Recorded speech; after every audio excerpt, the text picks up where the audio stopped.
Oke, makasih Kak Manar ya yang telah memberikan kesempatan kepada saya untuk sharing-sharing tentang digital marketing. Oke, mungkin saya ini dulu ya, share record dulu ya, share screen dulu. Udah kelihatan ya?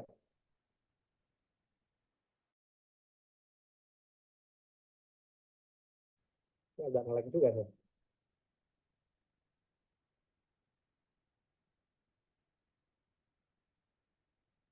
Oke, kelihatan belum di layar? Kelihatan ya? Iya, Sudah. Kak. Oke. Assalamualaikum warahmatullahi wabarakatuh. Alhamdulillahirrahmanirrahim. Wa Waalaikumsalam. wassalatu wassalamu ala asrofil anbiya wa mursalin wa ala alihi washabihi ajmain amma ba'du. Eh, Sebelumnya saya ingin mengucapkan terima kasih ya kepada pengasuh dari Yayasan Abdi Karim Berkah Semesta, Kang Manarul Huda, yang telah menyelenggarakan kegiatan yang insya Allah bermanfaat buat kita semua, yaitu pesantren digital Ramadan, di mana saat ini saya diberikan eh, kesempatan untuk sharing kepada teman-teman semua tentang digital marketing. Tapi sebelumnya mungkin teman-teman semua di sini sehat-sehat ya, puasanya pada lancar semua ya. Atau ada yang tiba-tiba naik motor terus nyasar ke warteg, ada nggak? Ya, tapi mudah-mudahan bagaimanapun itu kita bisa menjadi pribadi yang lebih baik dari tahun ke tahunnya. Yang sebelumnya mungkin nyasar ke wartegnya 5 kali selama bulan Ramadan, sekarang cuma 3 kali, cuma 2 kali, atau enggak sama sekali. Biasanya sih laki-laki ya, kalau perempuan biasanya enggak. Eh, ya, saya kira eh, penempatan dari rangkaian kegiatan eh, pesantren digital Ramadan ini kan kita telah melewati berbagai macam materi, mulai dari website, desain grafis, copywriting, hingga saat ini tentang digital marketing. Penempatan digital marketing ini memang eh, penempatan di akhir tentang digital marketing ini memang salah satu opsi yang cukup baik ya, karena memang semua pengalaman atau materi-materi yang pernah dipelajari sebelum-sebelumnya tentang website, terus copywriting, desain grafis, itu semua tuh berlaku atau berfungsi dan atau dibutuhkan untuk kebutuhan digital marketing. Oke, mungkin saya ingin lanjut ya. Saya ingin perkenalan terlebih dahulu sebelum saya menjelaskan terlebih jauh lagi tentang digital marketing. Dan ada pepatah, tak kenal maka tak aruf gitu ya. Jadi mungkin saya harus memperkenalkan diri. Perkenalkan, nama saya Muhammad Maksugi. Saya punya beberapa pengalaman ya tentang digital marketing. Ya, mungkin teman-teman juga tanya, siapa saya gitu ya, kok bisa-bisanya bicara di depan layar teman-teman semua untuk ngebahas tentang digital marketing. Jadi karena saya punya beberapa pengalaman tentang digital marketing, meskipun sebenarnya uh, nggak pro-pro banget ya, tapi ada lah sedikit pengalamannya. Saya punya pengalaman sebagai owner Kopi Sajak. Mungkin kalau teman-teman bisa cek di Instagram, di YouTube gitu, cari Kopi Sajak gitu, konten-konten media apresiasi sastra ya, itu punya saya yang kelola, saya yang memulainya. Kopi Sajak udah ada di berbagai macam platform, ada di YouTube, TikTok, Facebook, Instagram, Spotify, Noise, itu ada Kopi Sajak. Meskipun sebenarnya saat ini saya sudah agak vakum untuk mengelola Kopi Sajak karena satu dan lain halnya. Karena kemarin ini 1 tahun ini vakum, Kopi Sajak itu sampai pernah ada yang nawar secara keseluruhan, baik itu dari berbagai macam platform, itu ditawar 30 juta untuk diakuisisi. Cuma saya merasa berat hati untuk melepasnya karena Kopi Sajak ini saya rasa kalau kata Pramudia Anantatur tuh uh, anak saya gitu yang saya kelola dari kecil sampai besar, dan agak berat kalau seandainya harus dilepaskan untuk dijual. Maka saya membuka diri bagi siapa saja sebenarnya yang mau mengelola kopi sajak. Nanti side profit gitu. Sempat kemarin juga menawarkan kepada uh, Kak Manarul Huda ya untuk uh, untuk mengelola kopi sajak. Nah, mungkin nanti bisa lebih lanjut. Terus juga ya artinya kalau teman-teman mau tertarik juga mengelola itu boleh, silakan. Kemudian juga saya punya pengalaman sebagai CEO bandungasik.com. Nah, itu sebenarnya sekarang saya lagi mengelola itu ya, bandungasik.com. Nah, bandungasik.com ini kalau seandainya teman-teman searching di Google tentang rekomendasi bisnis usaha kuliner yang ada di Kota Bandung, itu ada beberapa bisnis yang di halaman awal pencarian Google-nya itu ada Bandung Asik gitu. Nah, saya dipercaya sebenarnya pusat utamanya itu ada Jogja Asik. Nah, kemudian saya dipercaya untuk mengelola Bandung Asik. Ini sebenarnya masih bentuk rintisan, masih baru banget. Kemudian saya juga punya pengalaman untuk memarketingkan konveksi, punya pengalaman memarketingkan beduk dan mimbar masjid. Nah, mungkin ke depannya saya ingin di akhir pertemuan saya ingin mengajak teman-teman untuk berjualan ya secara online, secara langsung ya dengan metode dan strategi yang pernah saya dapatkan. Ini saya kemarin itu jual beduk masjid itu baru beberapa hari kemarin, enggak beberapa hari kemarin ya, tapi selama durasi 2 minggu lah, mungkinnya dua minggu kurang, itu saya bisa bisa closing satu produk beduk masjid ini. Karena kan momentum, saya melihat momentumnya tuh Ramadan gitu ya. Kayaknya produk-produk yang berkaitan dengan keagamaan ini cukup seksi untuk dijual. Nah, ternyata alhamdulillah kemarin dapat closing. Uh, Ya kalau seandainya nanti di akhir saya ingin mengajak teman-teman untuk ikut berjualan dengan strategi dan metode yang saya jalan. Jadi langsung praktek aja gitu gimana cara digital marketing.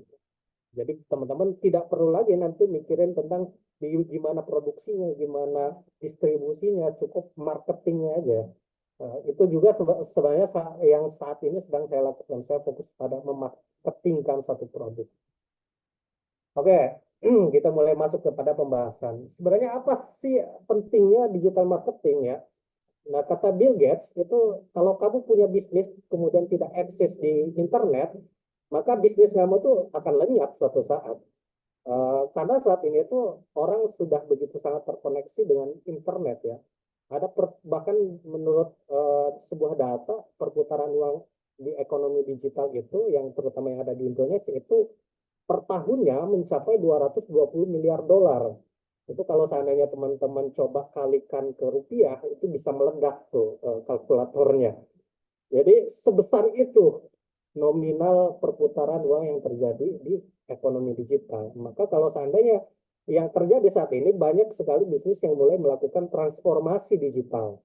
Atau kalau seandainya ada bisnis yang belum masuk atau belum melakukan transformasi digital, maka sebenarnya itu peluang yang sangat besar buat kita yang punya pengetahuan atau pengalaman di dunia digital. Makanya saya tuh sekarang tuh lagi nyari vendor-vendor yang bisa saya marketingkan gitu. Oke, kurang lebih seperti itu lanjutnya. Nah, sebenarnya saya ketika diminta oleh Kak Manarul Huda tentang digital marketing untuk sharing tentang digital marketing, saya tuh cukup bingung juga untuk menguraikan materi-materinya karena begitu sangat kompleksnya materi tentang digital marketing ini. Bayangin aja semua yang teman-teman pelajari kemarin itu semuanya dibutuhkan di digital marketing. Yang setiap bidangnya itu punya part disiplin ilmunya sendiri gitu. Dan itu semua itu bagian dari digital marketing atau menunjang untuk digital marketing. Nah, banyak orang yang bilang digital marketing itu apa? SEO itu digital marketing ya. Instagram advertising itu digital marketing ya. Facebook Ads itu digital marketing ya. Atau TikTok Shop itu digital marketing ya. Tidak salah, tapi tidak benar-benar bahwa itu adalah tentang digital marketing. Karena semua itu hanya sebagai part of-nya aja gitu. Part of digital marketing. Jadi digital marketing adalah keseluruhan dari itu semua. Nah, secara lebih spesifiknya, Apa di situ digital marketing? Itu secara definisinya adalah suatu kegiatan pemasaran atau promosi sebuah merek atau produk menggunakan media digital atau internet dengan tujuan untuk menarik konsumen atau calon konsumen secara cepat. Nah, maka digital marketing ini tidak selalu berbicara tentang konversi. Konversi itu seberapa banyak penjualan yang bisa kita dapatkan. Itu tidak selalu berbicara tentang konversi.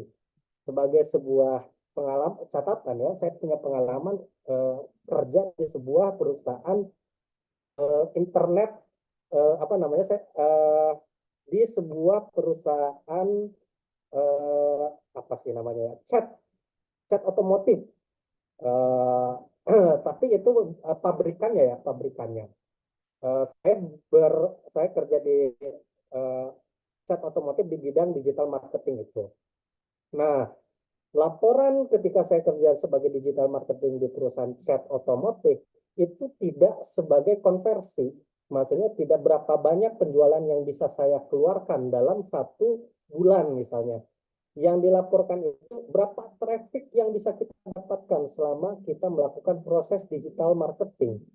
Jadi yang dilaporkan itu tujuannya itu trafficnya, seberapa banyak orang datang atau berkunjung ke Instagram kita, ke sosial media kita, tetapi tidak berbicara soal konversinya.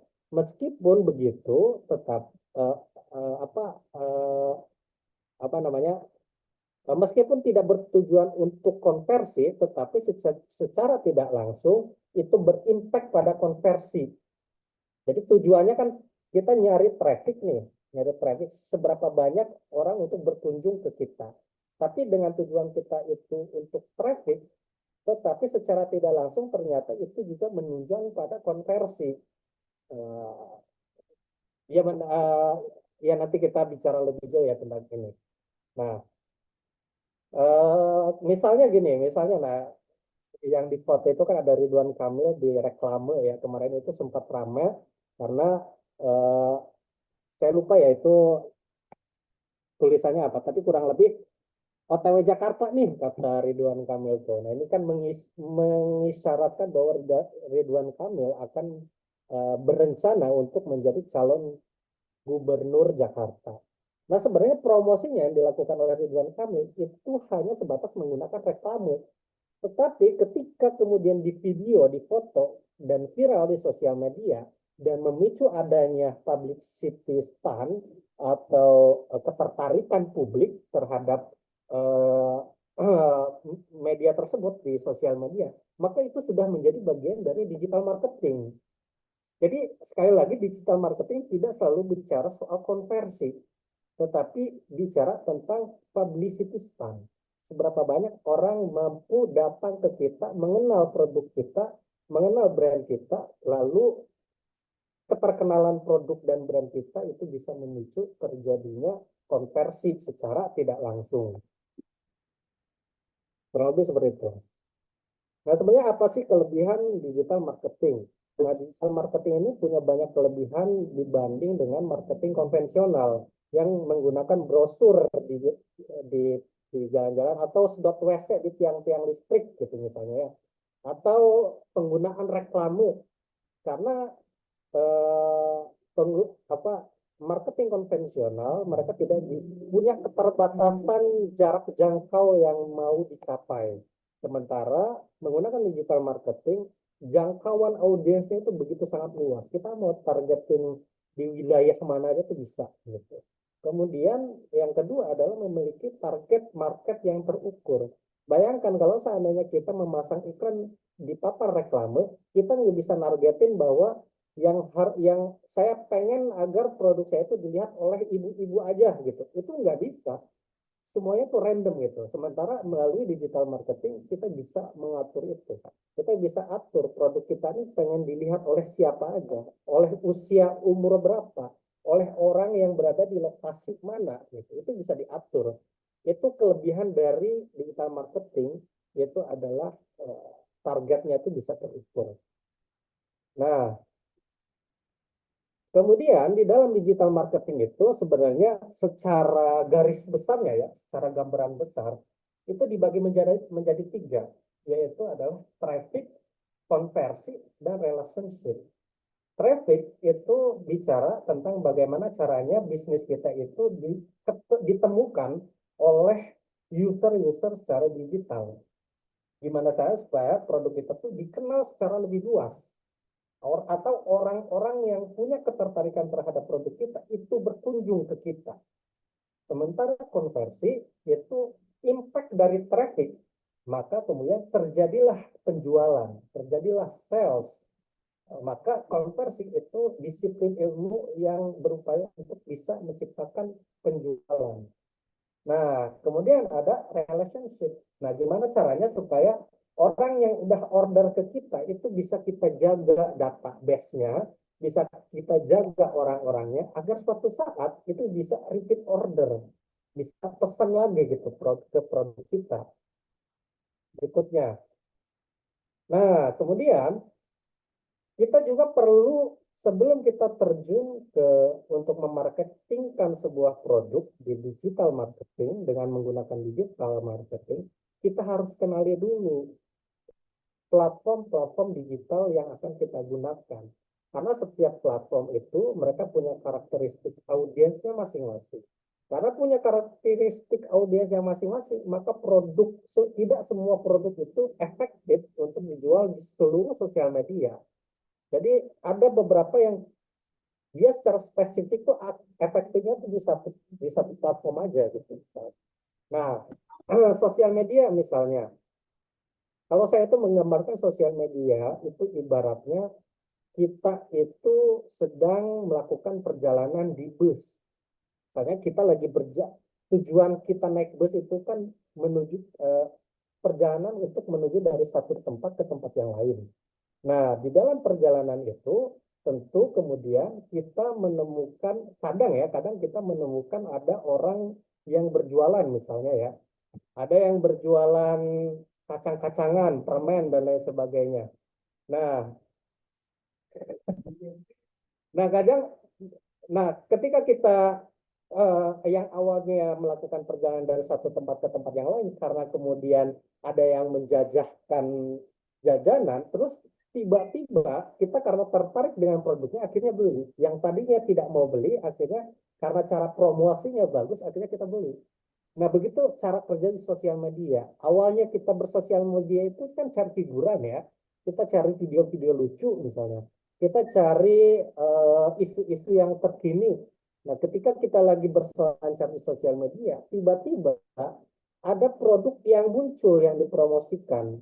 Maka secara alam bawah sadar kita gitu, kemudian karena tertarik, hari ini kita beli, kita check out gitu. Nah, itu karakter sosial media. Maka produk-produk yang cocok di sosial media itu banyaknya fashion misalnya, kemudian food itu bisa. Satu produk yang sebenarnya kita tidak butuh-butuh banget, tapi ketika lihat karena tertarik dan punya uang, akhirnya kita beli gitu.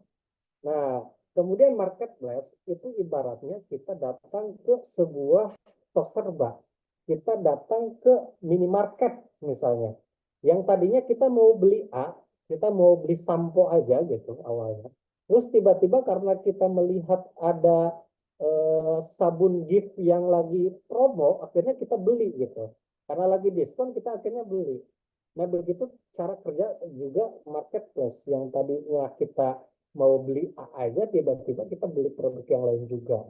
Kemudian ada juga penjualan melalui website.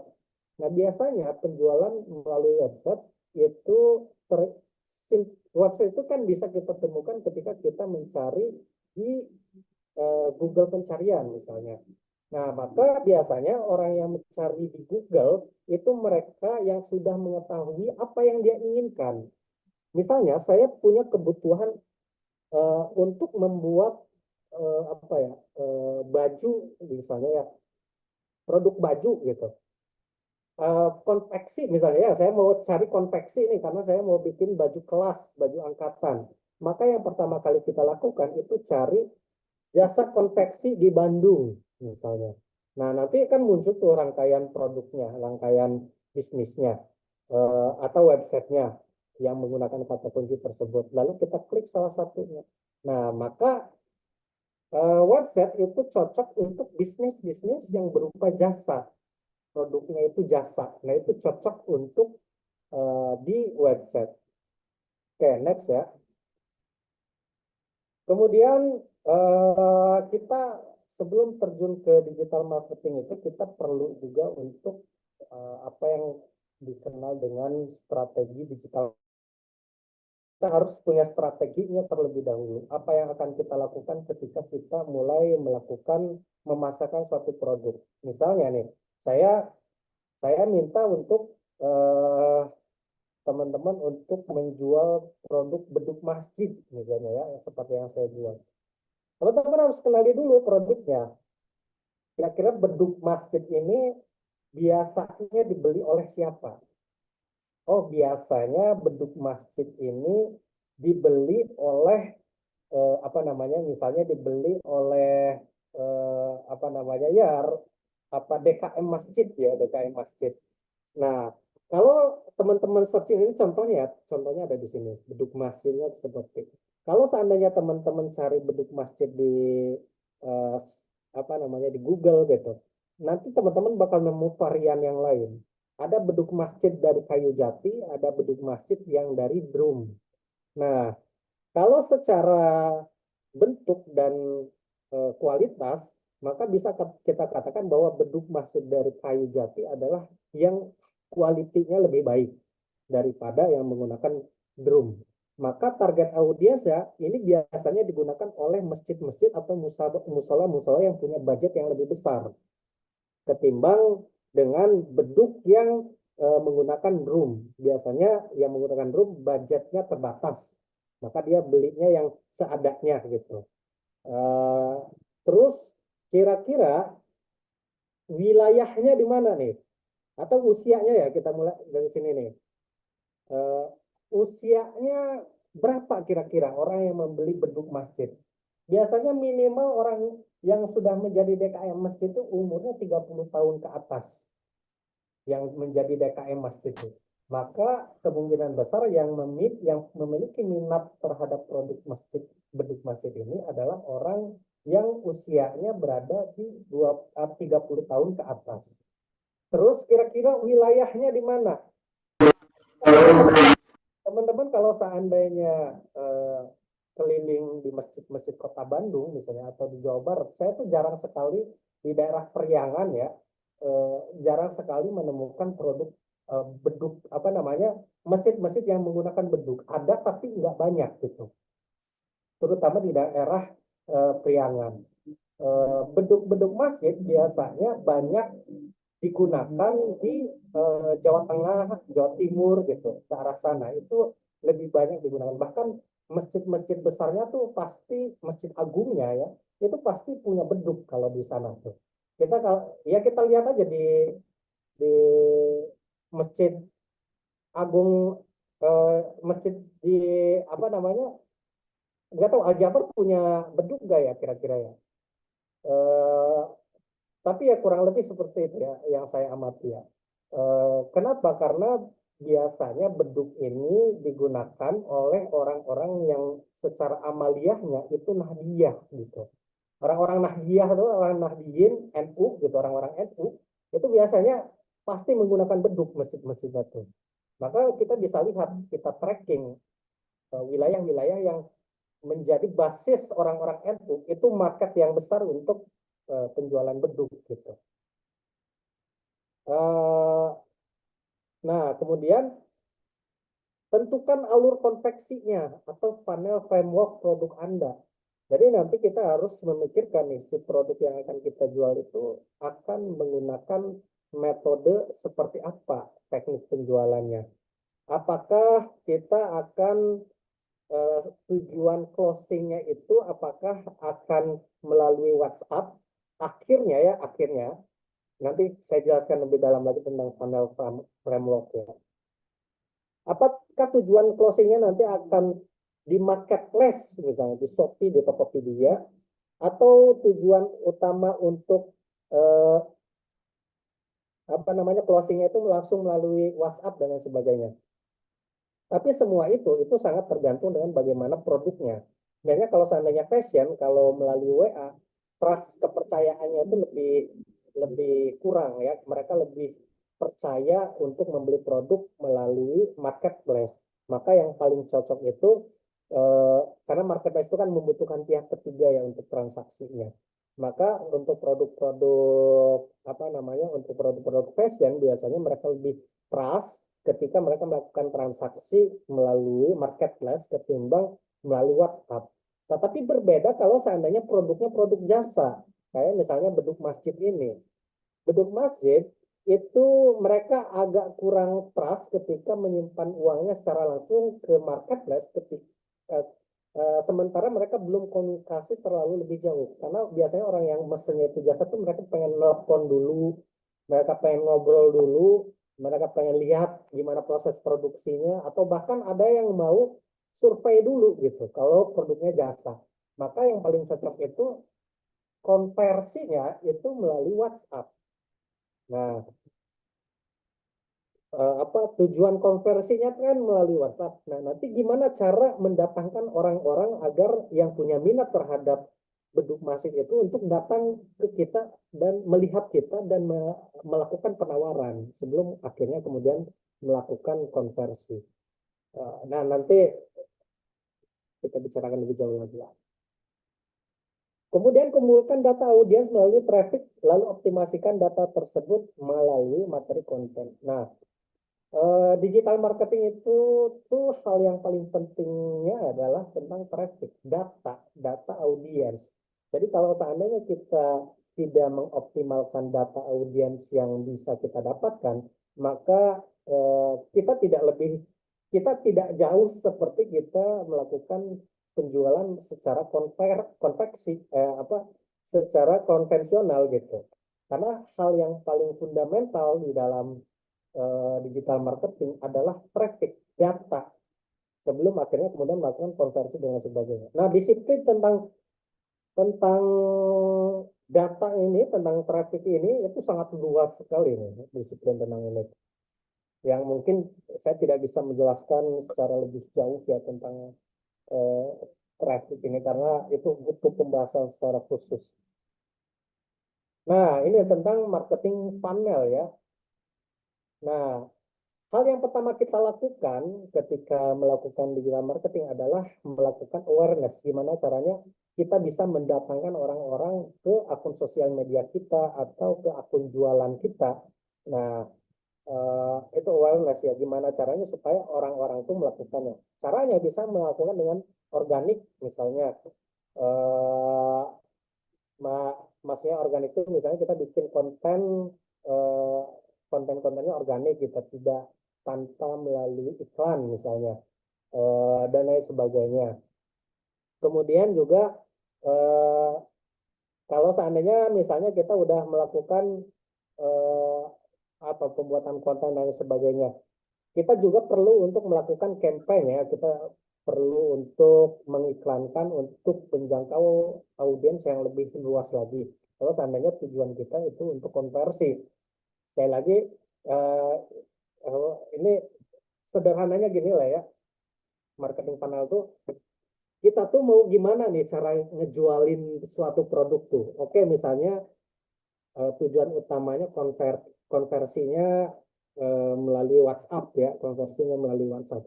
Agar orang-orang itu datang melalui WhatsApp, kita pengen melakukan, kita ingin melakukan penjualannya seperti apa. Misalnya ada yang melakukan penjualannya melalui website dulu. Nah, dari iklan dulu gitu, kemudian dari iklan ke WhatsApp, iklan di sosial media gitu, dari iklan sosial media kemudian ke website, setelah ke website baru kemudian ke WA.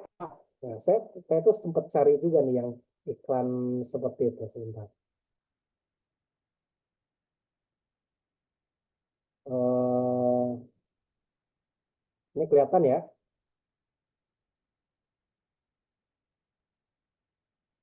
Saya coba cari ya contoh contohnya ya ini di Facebook. Nah, ini misalnya ya, ini iklan nih, Hari Raya Sale. Ini bisnisnya tentang apa nih, Ramadan Sale Hari Raya.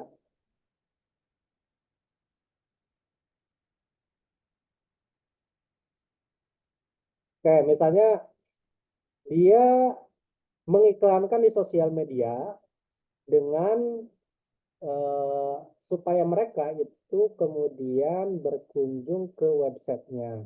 Nah, ini websitenya. Oh, ini kayaknya ini ya, apa namanya, hiasan kamar ya. Dia supaya kita ke sini. Nah, kalau seandainya kita udah tertarik, nah Shopso, nah mereka pengen penjualannya di mana nih? Ini terlalu terlalu jauh nih.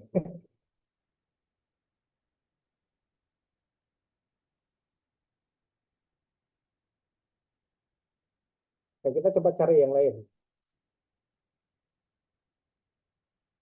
Kita cari iklan yang lain di Google. Nah, ini mukena ya, mukena. Produknya produk mukena. Dia memasarkan di Facebook. Makanya kata saya juga biasanya produk-produk yang basisnya itu fashion itu sangat efektif sebenarnya ketika dijual eh, ke sosial media. Karena yang tadinya kita tidak tertarik, ketika melihat produknya, kemudian kita punya uang dan tertarik, itu bisa kita beli gitu. Bisa kita check out. Nah, kita lihat mereka ingin supaya kita kemana dulu nih. Nah, oh ternyata mereka ingin supaya kita eh, melakukan pengenalan produknya melalui website. Nah, setelah website, ambil promo misalnya. Nah, biasanya ini langsung WA biasanya nih. Nomor WhatsApp-nya dan ini biasanya langsung ke WA. Jadi konversinya nanti melalui untuk. Nah, ini juga kalau seandainya teman-teman mau berjualan langsung dengan menggunakan metode apa namanya, eh, eh, landing page ya, website. Kemarin kan sempat belajar website ya. Nah, ini bisa juga dipakai order online. Tapi konversinya biasanya tuh ke WA dulu nih. Oke, kurang lebih seperti itu ya. Jadi macam-macam ya, nggak harus selalu situ ya. Ada yang langsung klik ke WA langsung, tidak lagi melalui eh, apa namanya, tidak lagi melalui website dulu, landing page dulu. Jadi langsung transaksi, langsung ngobrol aja di WA gitu. Ada juga yang kayak gitu. Atau ada juga yang diarahinnya nanti ke marketplace dan sebagainya. Kurang lebih alurnya ya, alur mendatangkan audiens, kemudian pengenalan produk, lalu sampai akhirnya kemudian terjadi konversi ya, transaksi. Ya, kita lanjut. Nah, itu ya, traffic. Seperti yang saya tadi bilang ya, traffic itu menurut saya data adalah hal paling fundamental dalam digital marketing. Karena tujuan utama dengan kita apa namanya digital marketing itu kita bisa mendatangkan audiens yang punya ketertarikan terhadap produk yang kita jual. Jadi tidak semua produk yang kita jual itu sebenarnya apa namanya, kita tidak semua konten yang kita buat itu yang kemudian kita upload di sosial media itu dikunjungi oleh orang-orang yang memiliki ketertarikan. Ada yang dia datang untuk melakukan riset, ada yang dia datang eh, karena ada konten lain yang eh, menarik ya, kemudian dia berkunjung gitu. Nah, ketika saya kerja di digital marketing, itu kita punya strategi yang namanya sharing-sharing, selling-selling. Jadi kita share baru kemudian selling-selling, jualan-jualan. Maksudnya gimana? Jadi ketika kita memulai eh, apa ya, membuat konten kemudian menguploadnya ke sosial media, cara kerja algoritmanya ya, ini cara kerja algoritma di Instagram terutama ya. Sebenarnya tapi saya kira sih semuanya kecuali TikTok kayaknya ya. Kalau TikTok tuh dia punya algoritma sendiri agar apa konten itu bisa FYP kayak gitu. Tapi kalau cara kerja Facebook, Instagram itu kurang lebih ketika kita pertama kali upload, itu konten kita tuh disebar secara random. Misalnya kita ngupload tentang konten fashion ya, tentang mukena tadi ya, tentang mukena.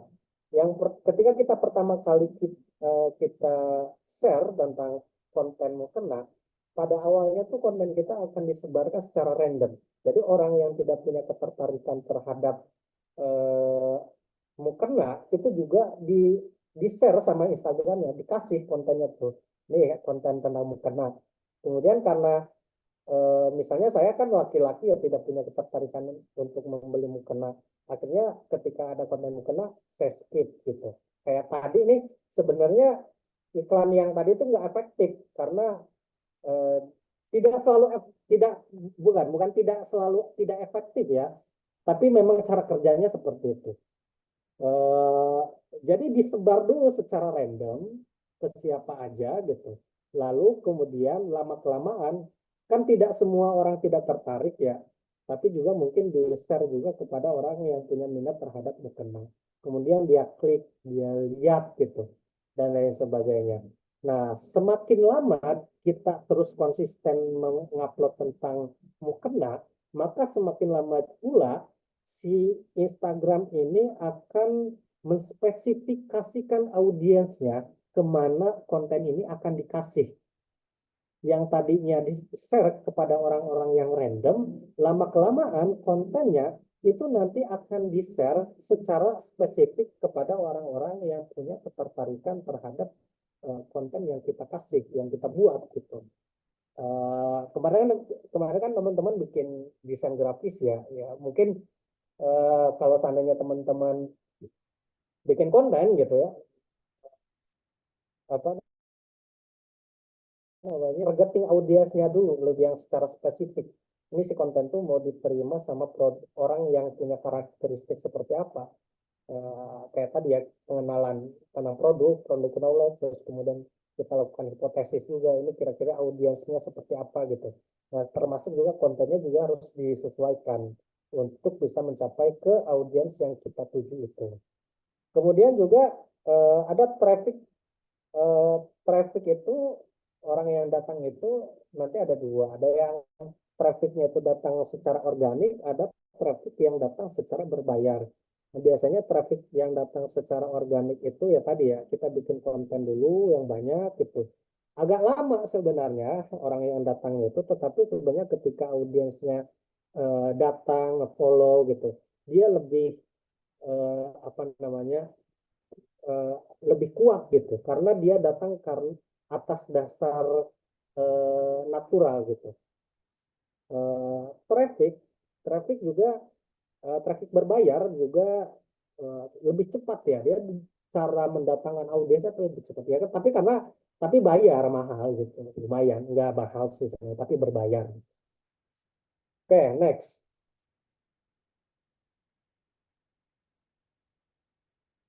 Nah, kita kan tadi bicara tentang traffic ya.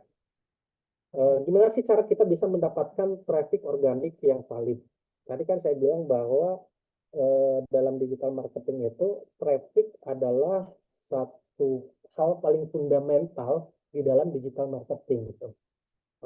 Dari yang tadi tadi kan tiga komponen yang mendasari digital marketing adalah traffic, konversi, dan tadi yang terakhir ya. Yang paling banyak dibahas dan dibicarakan itu soal trafficnya, gimana cara mendatangkan orangnya, gimana cara supaya orang yang tadinya tidak tertarik menjadi tertarik untuk berkunjung, untuk memfollow, untuk nge-like, untuk komen gitu. Itu itu lebih dalam lagi nanti pembahasan tentang itu. Nah, maka kemudian yang pertama adalah tadi ya, kita harus kenali produk knowledge-nya dulu. Si produknya seperti apa, kemudian lakukan hipotesis, kira-kira si produk ini targeting audiensnya tuh akan audiensnya seperti apa gitu. Kemudian juga teman-teman bisa pilih nih, si platform apa yang cocok untuk produk yang akan kita garap gitu. Kemudian juga kita pahami cara kerja algoritmanya. Kayak tadi kan, kalau seandainya kita produknya jasa, kemudian dijual di sosial media itu kurang efektif karena biasanya jasa itu dicari oleh orang yang benar-benar sangat membutuhkan dan mereka biasanya mencarinya itu di Google. Maka platform yang cocok untuk memasarkan produk jasa adalah melalui website misalnya ya. Atau ada juga marketplace yang tidak menggunakan orang ketiga dalam melakukan transaksi pembayarannya. Kayak misalnya Facebook Marketplace, terus ada Carousel, terus OLX gitu.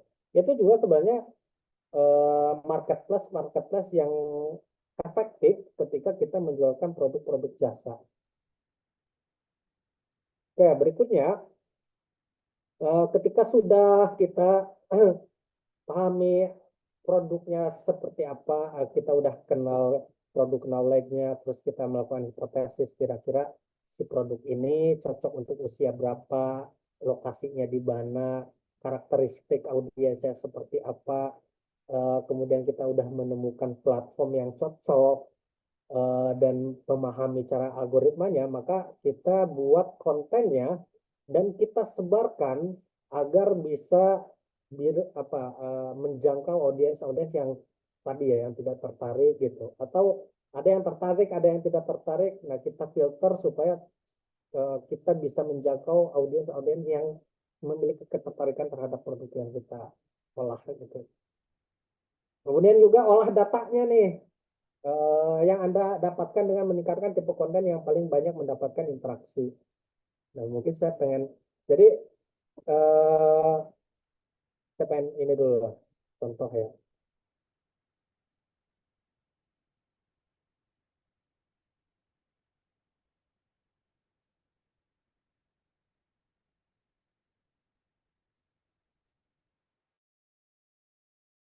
Yang like juga nih.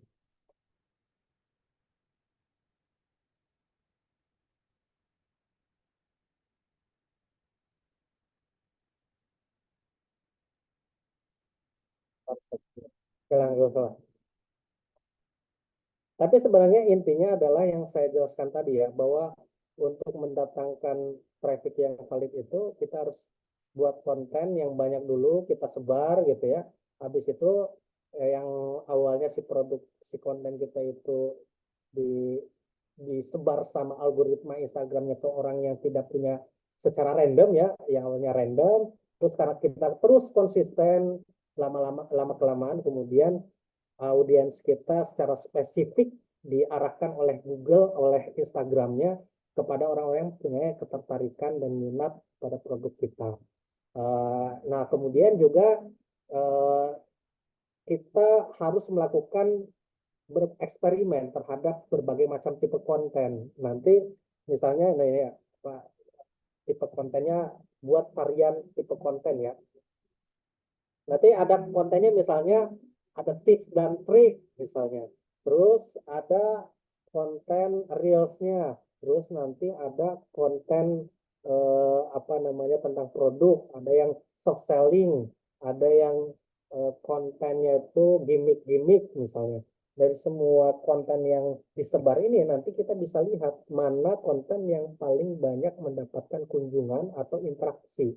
Nah, ketika dalam satu bulan misalnya kita secara konsisten upload konten, kemudian ternyata ada satu produk yang secara pemasaran bagus gitu, mendapatkan interaksi dan awareness yang baik, maka kita harus push produk atau konten yang ternyata punya interaksi yang bagus tersebut.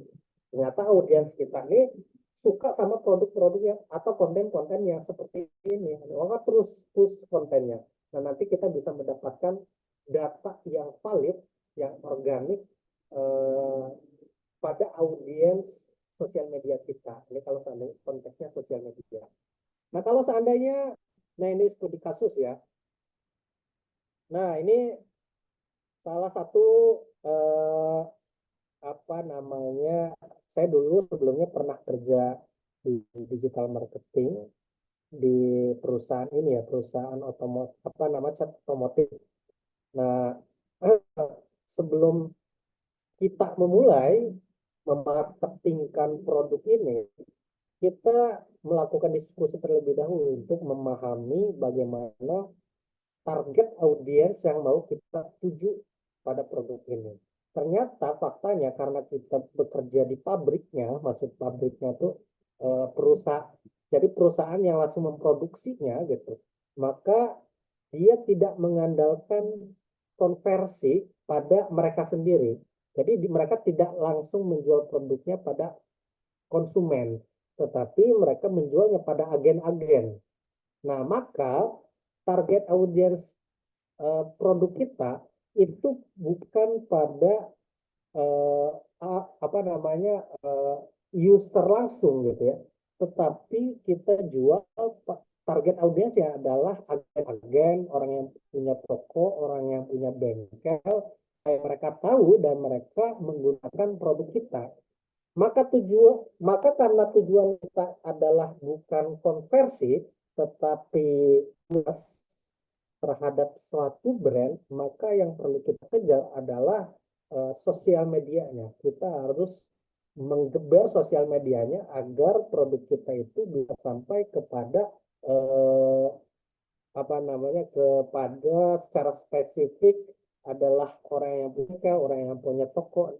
Nah, gimana cara supaya mencapai kepada orang yang punya toko tersebut? Isi kontennya. Nanti isi kontennya berarti berkaitan dengan produk knowledge, misalnya cara penggunaannya, tutorialnya, dan lain sebagainya. Yang atau kelebihannya gitu, yang ketika orang nonton yang ngerti gitu ya, yang ngerti kan berarti orang yang praktisi, orang bengkelnya atau orang apa ya, orang yang pemilik toko yang tahu produk-produk catnya gitu.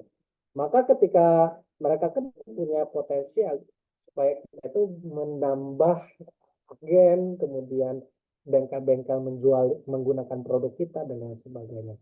Maka funnel framework yang kita gunakan adalah itu ya tadi, menggunakan sosial medianya secara intens, secara masif. Nah, nanti tadi ya kita menggunakan tipe konten ya, nanti tipe kontennya kita sebar dari berbagai macam konten.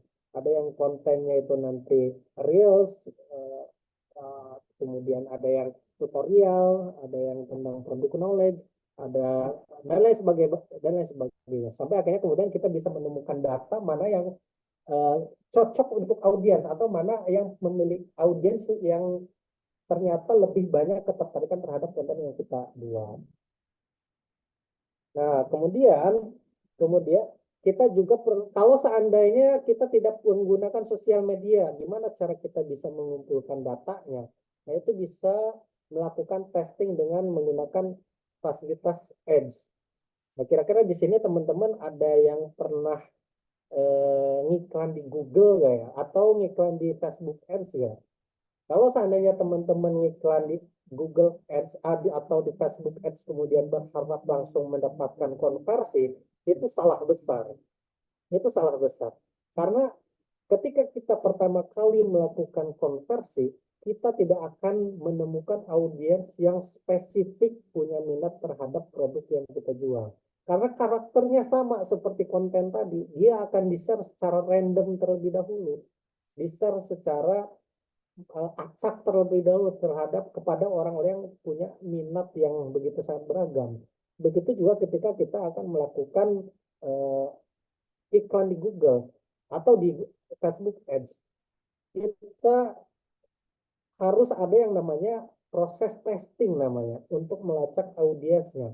Tapi sebelum itu kita juga harus bisa membaca kira-kira produk kita ini cocok untuk audiens yang seperti apa.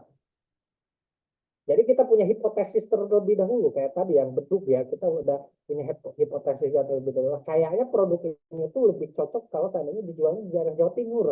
Malah nanti di daerah Jawa Timur, Jawa Tengah gitu. Kemarin aja saya closing itu ya di Jawa Tengah gitu. Dia daerah Jawa Barat ada yang nanya daerah Depok gitu. Tapi yang Priangan tuh sangat sedikit, bahkan nggak ada. Nggak ada yang nanya di daerah Priangan. Kayak di apa namanya, enggak ada sih tapi nggak banyak. Di Bandung nggak ada sama sekali kalau di Bandung. Di Tasik ada sedikit gitu. Di Garut nggak ada. Pokoknya daerah Priangan tuh nggak ada. Maka yang Kalau seandainya kita udah tahu nih datanya bahwa ternyata di wilayah ini tuh nggak cocok, ya jangan di-push di situ. Kita push yang ternyata si produk kita itu laku, baik punya banyak ketertarikan, push di wilayah itu gitu. Nah, begitu juga ketika kita akan melakukan testing. Nah, saya ingin coba untuk melakukan ini ya.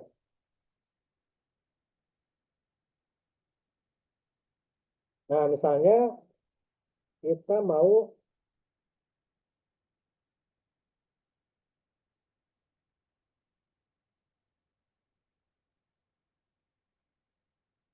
oke, misalnya kita mau ngiklan ya, kan ngiklan di sini ya, Ads Manager Facebook. Terus kita buat misalnya. Oh ini, oke.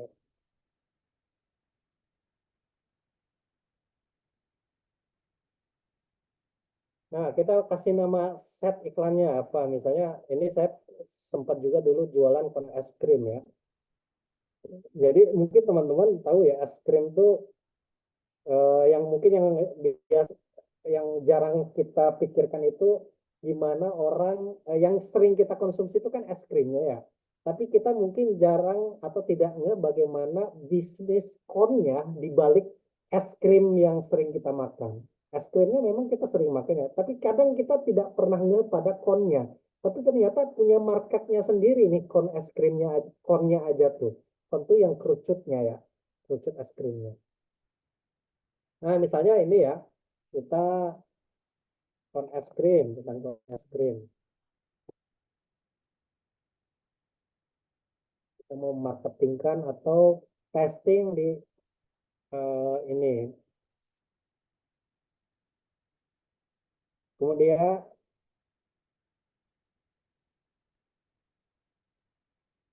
oke, itu beda ya.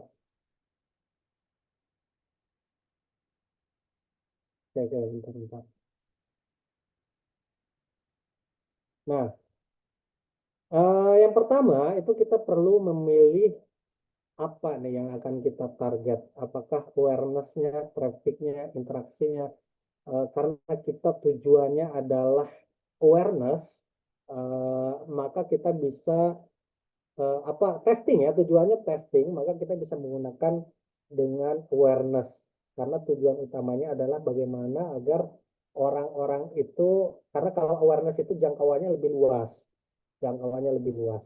Eh, lebih murah ketimbang dengan menggunakan traffic, tetapi dia tidak punya eh, apa ya, tidak bisa melakukan klik dan lain sebagainya. Komen cuma komen like aja gitu. Tapi ini tujuannya, karena kita tujuannya adalah untuk apa namanya, untuk testing ya, untuk melihat si produk kita ini cocok di audiens yang seperti apa, maka kita bisa menggunakan yang awareness. Nah, nanti kalau seandainya kita mau beneran jualan, itu saya biasanya menggunakan yang traffic tadi, yang langsung ke WA atau ke, kita arahkan ke apa namanya, marketplace kah, atau kita arahkan ke website kah, itu biasanya di situ. Kon es krim misalnya.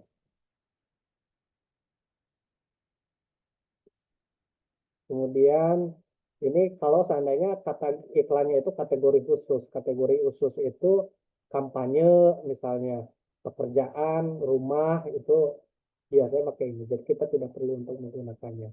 Nah, terus nanti kita bisa lihat spesifikasinya. Kita mau tipe orang yang seperti apa. Nah, karena tujuannya awareness ya.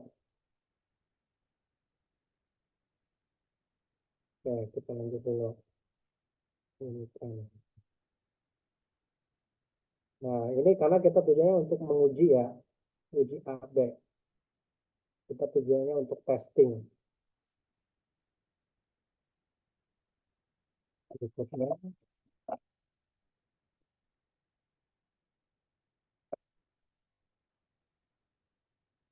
hmm,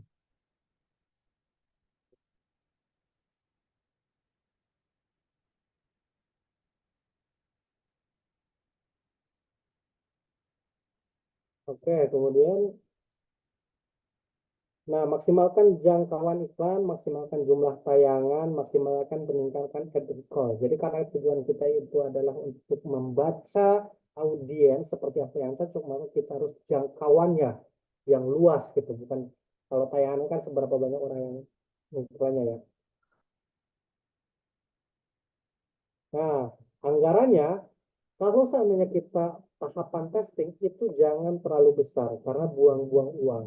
Karena tujuan testing adalah kita mencari audiens yang tertarget ya. Kita cari kira-kira produk kita ini cocoknya untuk target audiens yang seperti apa. Dan algoritmanya juga nanti eh, belum mengarahkan kepada audiens yang spesifik punya minat terhadap produk yang kita jual. Lambat laun kita akan punya produk yang atau audiens yang semakin spesifik. Tapi di awal-awal itu kita uh, harus keluarkan budget yang seminim mungkin. Misalnya 10.000 aja gitu atau 15.000 gitu. Memang nanti diperingatkan oleh pihak Google bahwa kita ngiklan terlalu kecil. Tapi ya bodo amat karena tujuan kita bukan untuk konversi. Sekali lagi untuk testing. Nah, kalau seandainya kita mau atur waktunya dari kapan sampai kapan. Atau misalnya sehabis-habisnya aja uangnya gitu. Kita udah spend uang, nanti sehabis-habisnya aja bisa dilepas. Nah, kita bisa kontrol pemirsanya atau audiens yang mau kita target itu seperti apa. Misalnya nanti saya pengen audiensnya itu nggak se-Indonesia, tapi cukup di Jakarta aja. Kenapa di Pulau Jawa aja? Kenapa di Pulau Jawa aja? Karena distribusinya nggak memungkinkan untuk seluruh Indonesia. Soalnya saya jualan beduk nggak mungkin kalau seandainya bisa aja, tapi terlalu mahal nanti budgetnya. Buat kasihan buat konsumen kalau seandainya eh, dijual ke luar pulau. Karena masalahnya adalah ongkirnya nanti terlalu besar. Atau bisa aja, tapi cukup Jawa Barat, Pulau Jawa dan Sumatera, karena kebanyakan orang Islam ada di Indonesia itu kebanyakan yang ada di Pulau Jawa dan Pulau Sumatera. Nah, bisa targeting dua tempat ini. Kalau seandainya ini, tapi ini kon es krim ya. Kalau kon es krim mungkin ya ya ini aja lah, jangan terlalu jauh. Nanti bisa bisa di tracking ininya atau lokasinya misal Pulau Jawa, bisa nggak ya Pulau Jawa?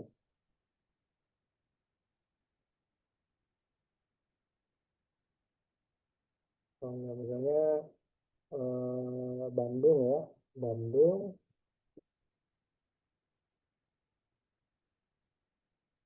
Tapi kalau seandainya kita ingin ngecek sebenarnya nggak apa-apa ya se-Indonesia juga kita pengen tahu nih ternyata produk kita itu banyak cocok di lokasi mana aja.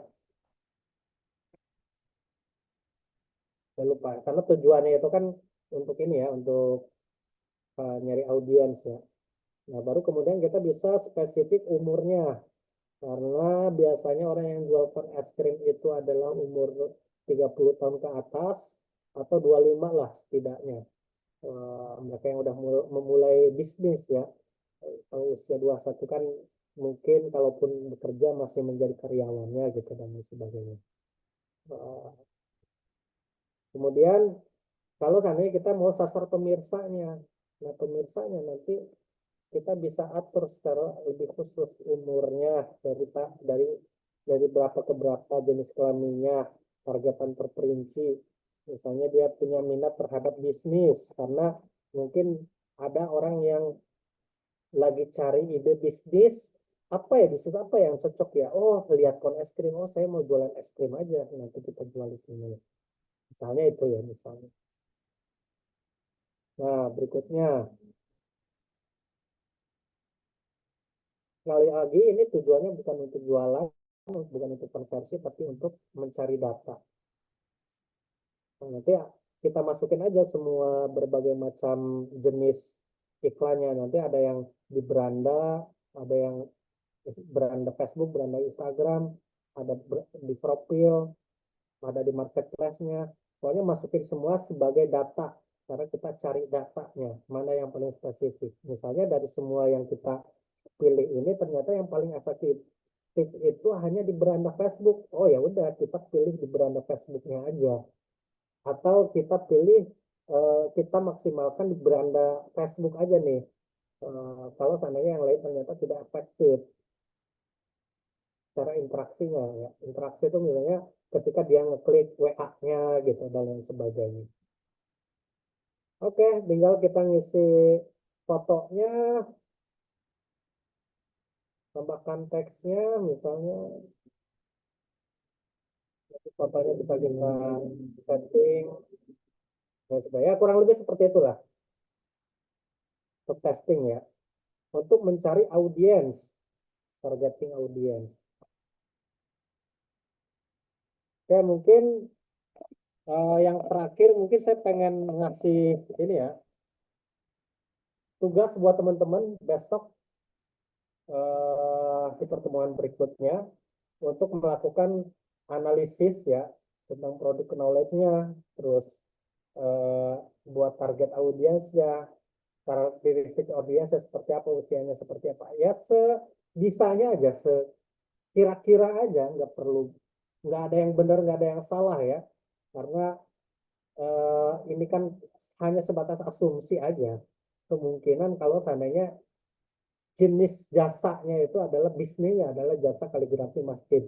Nah, kalau seandainya jasa kaligrafi masjid ini nanti produk penolenya seperti apa? Kemudian target audiens yang mau dicapai itu seperti apa? Usianya berapa? Lokasinya di mana? Kira-kira yang punya minat itu di mana? Eh, Kemudian alur panel frameworknya ya, alur frameworknya nanti bagaimana, mau kita kembangin di sosial media kah, di website kah, atau di marketplace non pihak ketiga kah, seperti OLX, Facebook gitu, Facebook marketplace ya.